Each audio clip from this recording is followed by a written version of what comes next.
Bismillahirrahmanirrahim. Assalamualaikum warahmatullahi wabarakatuh. Anak-anakku kelas 6 yang soleh-solehah, yang senantiasa bersemangat untuk belajar mencari ilmu Allah, mencari ridhonya Allah, mencari cintanya Allah Subhanahu wa Ta'ala. Pada kesempatan hari ini kita akan belajar mengenai makna dan macam hari kiamat atau hari akhir. Yang mana kalau di buku LKS kalian ada di pembelajaran kedua B. Nah, dalam memahami hari kiamat atau hari akhir, diharapkan anak-anak akan semakin meningkatkan keimanannya terhadap hari kiamat ini. Kita harus meyakini bahwasanya hari kiamat pasti akan terjadi, tapi entah kita akan di usia kita akan sampai atau tidak. Untuk hari kiamat nanti macamnya ada hari kiamat kubro dan hari kiamat sugro. Dan dengan mengimani adanya hari akhir ini, diharapkan semoga semakin meningkatkan amal soleh kita, amal baik kita, sehingga kita menjadi orang yang senantiasa semakin meningkat perbuatan soleh dan solihanya. Dan untuk selanjutnya, sekilas saya jelaskan bahwasanya mengenai hari akhir ini ada di dalam surat Al-Qari'ah. Apa itu hari kiamat dan sebagainya, itu dijelaskan di surat Al-Qari'ah. Al-Qari'ah, Mal-Qari'ah, wa ma adraka mal-Qari'ah, yauma yakunun nasu kal farasil mabsus. Secara arti, secara terjemah, Al-Qari'ah apa itu hari kiamat? Dan tahukah kamu mengenai hari kiamat? Mal-Qari'ah, wa ma adraka mal-Qari'ah. Dan tahukah kamu mengenai hari kiamat? Yauma yakunun nasu kal farasil mabsus. Pada hari itu manusia akan seperti laron, seperti laron yang berterbangan. Kal farasil mabsus, seperti laron yang berterbangan. Seperti kalau kita seperti apa ya? Seperti ya kita kalau melihat laron di musim penghujan itu, awal musim penghujan yang terbang untuk mengejar cahaya. Watakunul jibalu kal ihnil mangsus, dan gunung-gunung seperti bulu yang dihamburkan. Gunung-gunung meletus itu seperti kalau kita tahu bulu ayam yang dihamburkan, maka akan berterbangan seperti itu. Fa amma sakulat mawazinuhu, maka adapun yang berat timbangannya, dalam artian ini yang berat banyak dosanya, maka dia akan berada dalam kehidupan yang yang berat timbangannya, dalam artian di sini kebaikannya, banyak amal solehnya, banyak amal ibadahnya, banyak amal kebaikannya, maka dia akan senang. Dalam artian di sini balasan Allah adalah surga. Dan adapun orang yang ringan timbangannya, dia akan ke tempat kembalinya, yakni neraka hawiyah.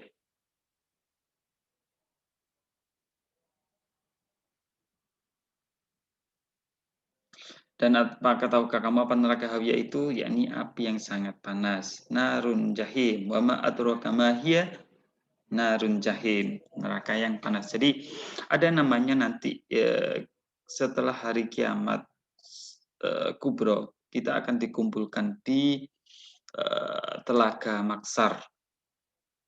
Di telaga maksar, di situ amal kita akan ditimbang. Ketika banyak amal soleh kita, amal baik kita, maka kita akan naik ke surga.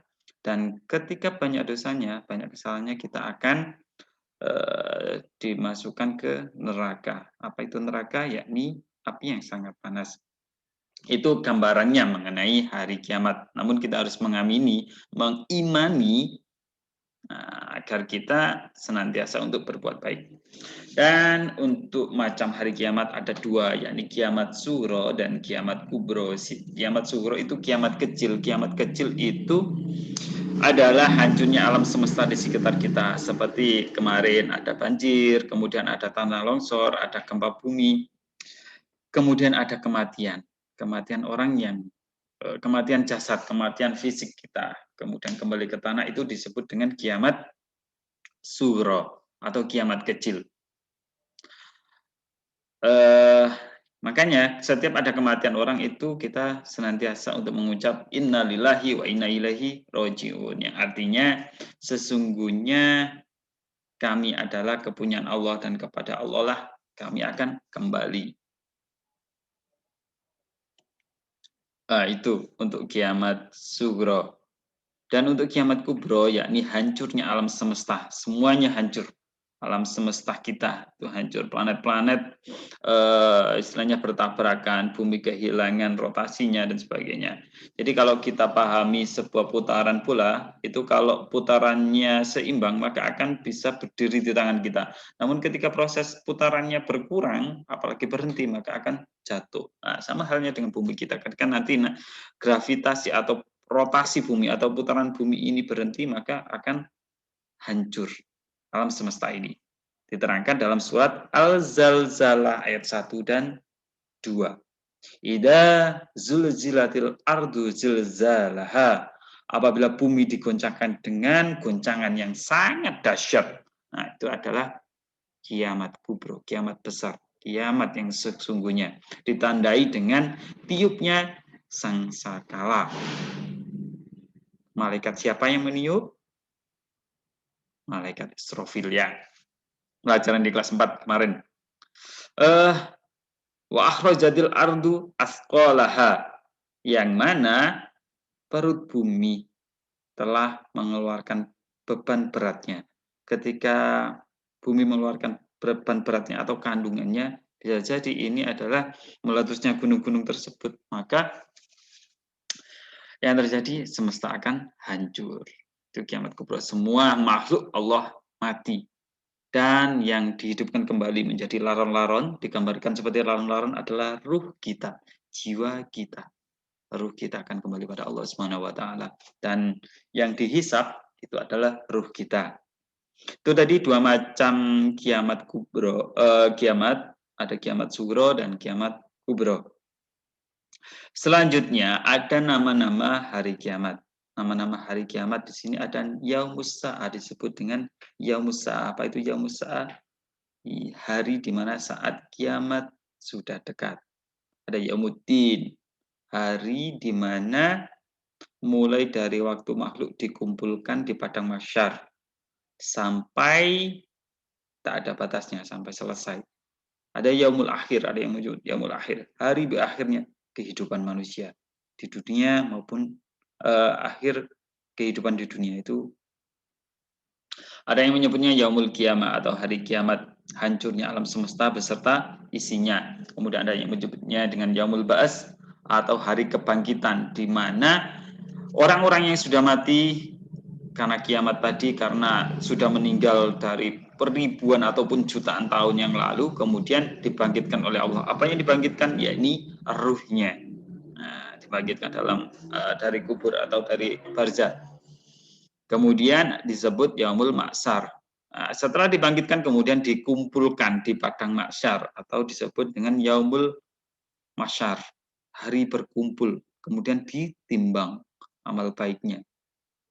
Nah, ditimbang disebut dengan Yaumul Hisab, hari perhitungan amal baik dan amal buruknya ketika hidup di dunia.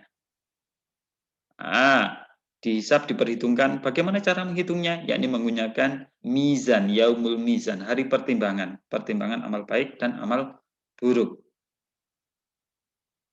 Ketika sudah diketahui amal baik dan amal buruknya, maka disitulah kita akan menerima balasan.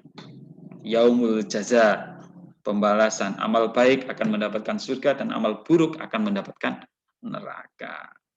Itu sekilas penjelasan dari saya. Semoga penjelasan yang sangat-sangat singkat ini di waktu pembelajaran daring ini memberikan kemanfaatan dan semakin meningkatkan keimanan kita, semakin meningkatkan kesolehan kita, semakin meningkatkan amal baik kita, sehingga kita menjadi manusia-manusia yang mulia di hadapan umat manusia dan juga di hadapan Allah Subhanahu wa taala.